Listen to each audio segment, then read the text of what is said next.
Good morning everyone, good morning. आज chapter 4 quadratic equation द्विघात समीकरण। इसके जस्ट पहले वीडियो में हमने 4.1 के बारे में बताया, अब पूरी क्वाड्रेटिक इक्वेशन के बारे में बताया था कि क्वाड्रेटिक इक्वेशन क्या होती है और किस तरह से उसको सॉल्व करते हैं, क्या स्टैंडर्ड फॉर्म होता है। अब चलेगा क्वाड्रेटिक इक्वेशन में चैप्टर 4 में एक्सरसाइज 4.2, जिसमें आपको फाइंड द रूट, इसकी आपको x की वैल्यू निकालना है। अब देखिए, आप सबसे पहले आप कोई भी क्वेश्चन करते हो, कोई सा भी क्वेश्चन करो आप, तो आपको क्या करना है, आपका इसका स्टैंडर्ड फॉर्म होना चाहिए। आपको याद, स्टैंडर्ड फॉर्म का मतलब क्या होता है? स्टैंडर्ड फॉर्म का होता है स्वरूप, कि इसके अकॉर्डिंग ही आपको क्वेश्चन बनाना है, उसके बाद सोल्व करना है। क्या स्टैंडर्ड फॉर्म होता है? ax² + bx + c = 0। हर क्वेश्चन इस तरह होना है। इक्वेशन है ना, इक्वेशन इक्वल 0। कोई सा भी क्वेश्चन आप प्रूव कर सकते हो, आप बता देख सकते हो कि जो हमारा आंसर होता है वो सही होता है या गलत होता है। ठीक है, चैप्टर 4 में एक्सरसाइज 4.1 जो हमने पढ़ी, उसमें क्या बताया गया है कि जो क्वाड्रेटिक इक्वेशन होती है उसको कैसे बनाते हैं, क्या ये क्वाड्रेटिक इक्वेशन है और बनाओगे कैसे, वो बताना है आपको। इसमें आपको आंसर लाना है। कोई भी क्वेश्चन दिया जाएगा, फाइंड द रूट, मूल ज्ञात करो, तो आपको रूट्स फाइंड करना है। तो सपोज आपको एग्जांपल दिया जाएगा, ध्यान रखना। एग्जांपल नंबर 1 है, आपको एक ही क्वेश्चन को दो तरीके से करके बताया जाएगा, जैसे भी आपकी इच्छा हो वैसे करना है। एक तो फैक्टराइज गुणनखंड से होगा और एक आपको फॉर्मूला के द्वारा बताया जाएगा। सपोज अगर आपको कोई क्वेश्चन दिया जाता है, क्वेश्चन आएगा लिखा हुआ कि फाइंड द रूट, या जिसको कहते हैं मूल ज्ञात करो, ये लिखा रहेगा। अब आपको रूट ज्ञात करना है, मूल ज्ञात करना है, तो आपके सामने दो फॉर्मूले होंगे, वो नहीं कहेगा कि आपको किससे करना है। ठीक है, तो आपको अगर सपोज कोई भी एग्जांपल दिया जाता है, क्वेश्चन ये चलेगा लास्ट तक, बस जहां तक भी करेंगे क्वेश्चन एक ही है। क्वेश्चन नंबर अगर इस तरह से दिया जाता है कि x² - 5x - 36, ठीक है, ये क्वेश्चन दे दिया जाता है और इक्वल क्या लगा देंगे, 0 लगा देंगे। अब आपको रूट n की x की वैल्यू निकालनी है। अब x की वैल्यू कैसे निकालना है? दो तरह के होते हैं, जो अब करेंगे ना उसको कहा जाएगा फैक्टराइज करेंगे, जिसको गुणनखंड विधि से करेंगे अपन। एक क्वेश्चन को आपको मैं 2 बार बता रहा हूं, आप एक क्वेश्चन समझोगे तो सब क्वेश्चन समझ जाओ। गुणनखंड में क्या होता है, देखो आप अभी इसके जस्ट पहले चैप्टर नंबर 2 में भी हमने पढ़ा है पॉलिनोमियल्स में, उस समय अपना फैक्टर किया था, गुणनखंड किया था, x की वैल्यू निकाली थी। ठीक है, अब देखिए आप क्या करोगे, x² - 5x और -36 = 0। अब आगे डिजिट नहीं होती है, तो आपको क्या करना है, ऐसी 2 डिजिट बताना है जिनको मल्टीप्लाई करेंगे तो 36 आएंगे और माइनस करेंगे तो क्या आएंगे, 5 आएंगे। ऐसी कौन सी 2 डिजिट है जिसको मल्टीप्लाई करेंगे 36 आएंगे और माइनस करेंगे तो क्या आएंगे, 5 आएंगे। तो वो डिजिट कौन सी है, 9 और 4। 9 4 जा 36, 9 में से 4 माइनस करेंगे कितना आएगा, 5। तो हमने 2 डिजिट प्राप्त कर ली। 9 - 4 यहां लिखेंगे अपन,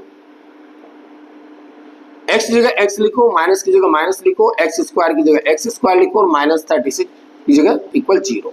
ठीक है, अब ये आपने ये जो फैक्टराइज गुणनखंड है, ये आपने 8th क्लास में पढ़ा होगा, 9th में भी पढ़ लिया, जो भी हमारी वीडियो देख रहे हैं लगभग सबने पढ़ लिया। और जो भी आगे वीडियो देखना चाहते हैं, लास्ट की जो वीडियो प्रीवियस 100 अबव 100 वीडियो में डाल चुका हूं। अगर आप जो भी न्यू व्यूअर है, अगर आप पूरी चीजें पढ़ना चाहते हो, चैप्टर 1 2 3 जहां तक भी हमने पढ़ा है, प्लीज आप लाइक सब्सक्राइब कीजिए। सब्सक्राइब करके बेल पर आप क्लिक कीजिए, आपके पास पूरी वीडियो आ जाएगी, आप पूरी वीडियो देख सकते हैं।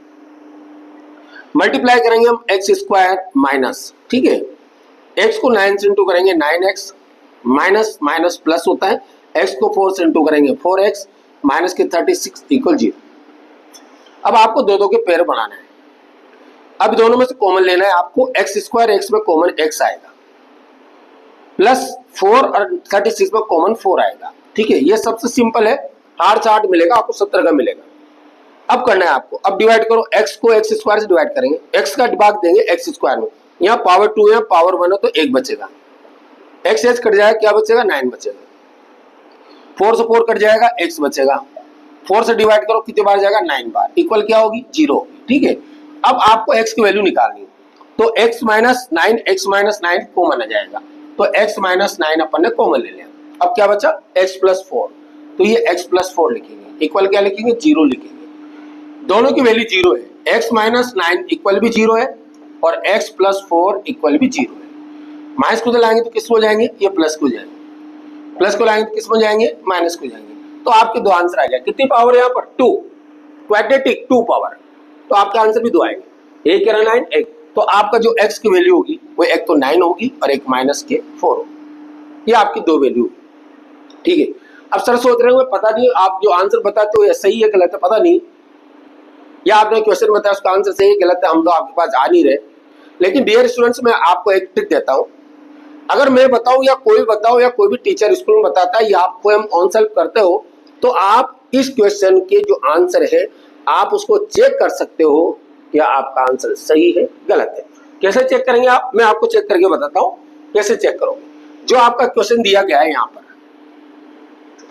आप इस क्वेश्चन को चेक कर लेना। देखिए आपके पास x की वैल्यू कितनी है 9 और क्या है, तो आप जहां भी x आएगा ना वहां आप 9 रख के देख लो, आपका आंसर 0 हो जाएगा, ठीक है। फिर आप -4 भी रख के देख लो तो भी आपका आंसर 0। मैं आपको चेक करके बताता हूँ, कोई आपको चेक करके नहीं बताएगा कि जो आंसर आप कर रहे हो जो बता रहे हो क्या वो सही है गलत है, मैं आपको चेक करके बताता हूँ। देखिए आप जहां भी x आएगा वहां क्या लिखेंगे हम 9, ये अपन चेक करते हैं कि जो आंसर सही गलत है। x ये 9 लिखेंगे, ये 9 आ गया यहाँ पर, स्क्वायर लगाओ, 5x लिखेंगे या 9 लिखेंगे, माइनस के 36 इक्वल आंसर क्या होना चाहिए अपना 0 होना चाहिए। 9 9 जा 81 होते हैं, माइनस 9 5 जा 45, माइनस के 36, ये प्लस के हैं हो गया, और ये दोनों माइनस के, जोड़ लो इनको, 6 5 11 का 1 कैरी 1 4 6 8 और वो 8 9 हो गया। तो आपका आंसर क्या होगा 0, ये आ रहा बिल्कुल 100% सही। आप कोई भी क्वेश्चन चेक कर सकते हैं, आप -4 लिख के भी चेक कर लो 100% आपको मालूम पड़ जाएगा क्वेश्चन सही है या गलत है। सबसे सिंपल एग्जांपल, ठीक है, ये आपने फैक्टराइज से करा है। मैं आपको एक फॉर्मूला और बताऊंगा, अगर आपको फैक्टराइज करना नहीं आता तो आप उससे कर सकते हो। एक सेकंड नंबर का एग्जांपल, एक क्वेश्चन बताऊंगा और आपको उस क्वेश्चन को आपको मैं डबल तरीके से बताऊंगा। कैसे, सपोज आपको देखो फॉर्म थ्योरी इस रूप में आपको बनाना है। अगर आपको दिया जाता है x प्लस 1/x 5/1/5, ये क्वेश्चन दे दिया आपको, तो आप इसको तो सोल्व करो। पहले तो आपको स्टैंडर्ड फॉर्म के अंदर लाना है, उसके बाद सोल्व करना है। कैसे लाओगे, देखो आप x/1 लिखो, 1/x लिखो, 5 5 या 25 126 अपॉन 5 लिखो, दोनों का एलसीएम लो। पहले तो आपको क्वेश्चन ऐसे लाना है, a1 और x का एलसीएम लेंगे, x आएगा, 1 से डिवाइड करो x बार। अगर मान लो आपको एलसीएम लेने में दिक्कत है कि सर x वाले जो एल्जेब्रा में नहीं आता, तो मैं आपको तरीका बताता हूँ।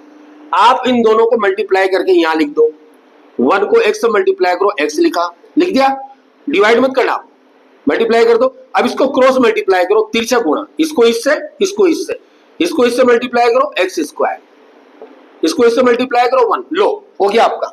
अब आपको एलसीएम लेने की आवश्यकता नहीं, भाग देने की आवश्यकता नहीं। फिर 26/5, अब इसको क्रॉस मल्टीप्लाई करो, आपको क्वेश्चन ऐसे बनाना है, इसके बाद सोल्व करना है।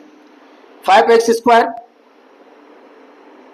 5 को 1 से इंटू करेंगे 5, x को 26 से इंटू करो 26x, अब प्लस के आएंगे तो इधर आ जाएंगे, 5x स्क्वायर प्लस को लाएंगे माइनस के 26x प्लस के 5 इक्वल 0 आ गया। ये आपका साफ क्वेश्चन आ गया, ठीक है। क्या आया, 5x स्क्वायर माइनस के 26x और प्लस के 5 इक्वल 0। वही अब आप फैक्टर करो जैसे अपन कर रहे हैं।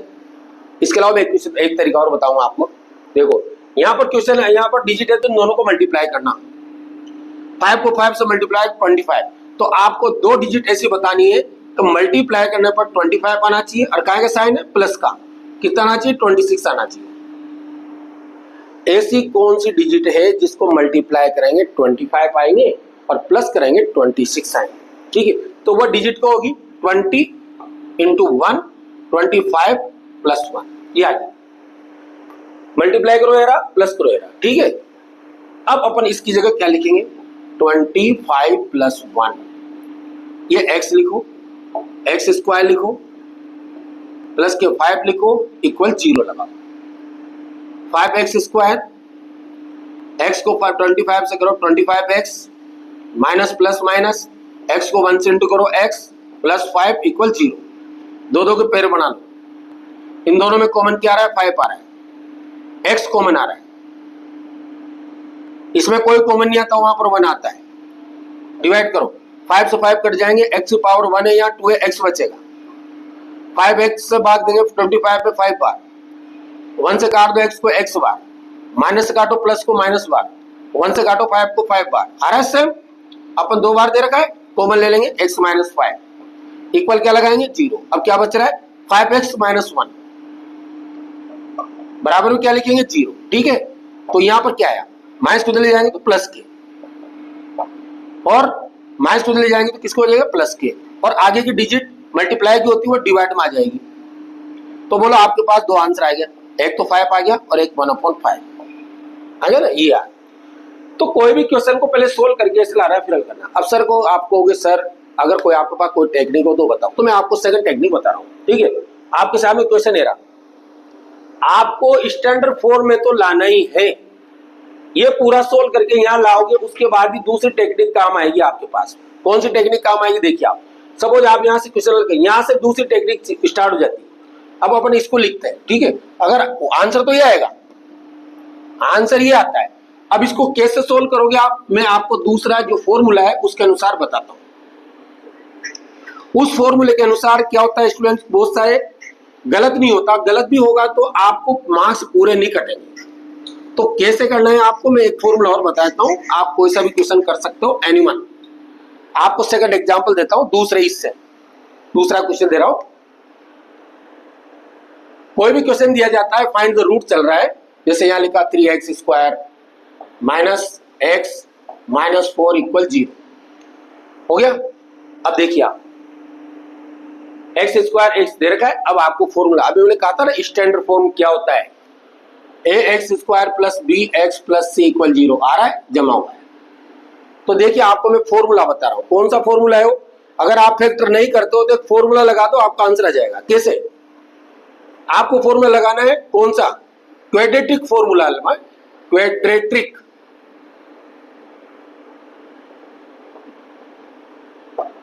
क्वाड्रेटिक फॉर्मूला आएगा, जिसको द्विघाती सूत्र कहते हैं। द्विघाती सूत्र इसके अनुसार लगाओ आप। कौन सा सूत्र, देखो x equal minus b plus minus under root b² minus 4ac upon 2a, ये आप फॉर्मूला लगा दो। इस फॉर्मूले से आपका अपना आप ही आंसर आ जाएगा, फैक्टर करने की आवश्यकता नहीं है। अब कहां लिखो, देखिए आप ax² bx plus c, a b c दे रखा है, a b c, तो ये a की वैल्यू होती है, ये b की होती है, c होगी। ध्यान रखना आप, जहां भी a आएगा 3 होगा, जहां b आएगा -1 होगा, जहां c आएगा -4। तो जहां भी a लिखेंगे वहां 3 आएगा, जहां b लिखेंगे वहां -1 आएगा, और जहां c लिखेंगे -4। ये abc, आप इस वैल्यू को इसमें रख दो। ये x इक्वल, ये माइनस लगाओ, बोलो b की वैल्यू क्या है, -1, फिर plus minus under root b की वैल्यू क्या है, -1, 4 इंटू a की वैल्यू क्या है, 3 इंटू c की वैल्यू क्या है, -4 अपॉन 2 इंटू ये a की वैल्यू क्या है, 3। ठीक है, अब करो आप, माइनस को माइनस इंटू करेंगे प्लस आएगा, 1 लिखो प्लस माइनस अंडर रूट 1 को 1 से इंटू करो 1 आएगा, माइनस को माइनस इंटू करो प्लस आएगा, दोनों को मल्टीप्लाई करो, 4 3 जा 12, 12 4 जा 48 अपॉन क्या लिखेंगे, 2 3 जा 6 आ रहा है। फिर आपने क्या करा, x इक्वल 1 की जगह 1 लिखो, प्लस माइनस अंडर रूट दोनों को प्लस करो, 49 अपॉन 6 x 1 प्लस माइनस, बोलो आप, बोलो 49 के स्क्वायर रूट होते नहीं तो वर्गमूल होते हैं, हाँ होते हैं, कितने होते हैं, 7। तो यहां आप 7 लिखोगे, 6 लिखा। ठीक है, अब क्या करें सर, देखिए यहां प्लस भी है और माइनस भी, तो आपको क्या करना है, इसको एक बार प्लस में लिखना है, इसको एक बार माइनस में लिखना है। कैसे, 1 प्लस 7 अपॉन 6 पहला, 1 माइनस 7 अपॉन 6 एक बार माइनस, ये प्लस और ये माइनस। अब 1 प्लस 7 कितना होता है, 8, 8 अपॉन 6 आ गया। 1 में 7 माइनस नहीं होता है, 7 में से 1 माइनस करो, माइनस के 6 अपॉन 6। ठीक है, इसको काट देंगे 2 से 4 बार, 2 से 3 बार, तो आंसर क्या है इसका 4/3। इसको कट जाएगा कितनी बार 1 बार। ये आ गया आंसर आपका। आप डायरेक्ट फॉर्मूले के अकॉर्डिंग आप क्वेश्चन को सॉल्व कर सकते हैं। ठीक है, ये पार्ट इनकी फर्स्ट पार्ट है इसका। एक्सरसाइज 4.2 में पूरे क्वेश्चन नहीं आएंगे, अभी आपको और क्वेश्चन बताए जाएंगे, लेकिन छोटी छोटी वीडियो डालने से क्या होता है स्टूडेंट्स धीरे समझ लेता है। नेक्स्ट वीडियो कल आएगी तो आप उसको फिर आगे से देखें, लेकिन प्लीज लाइक सब्सक्राइब जरूर करें ताकि नेक्स्ट वीडियो आपके पास आ जाए।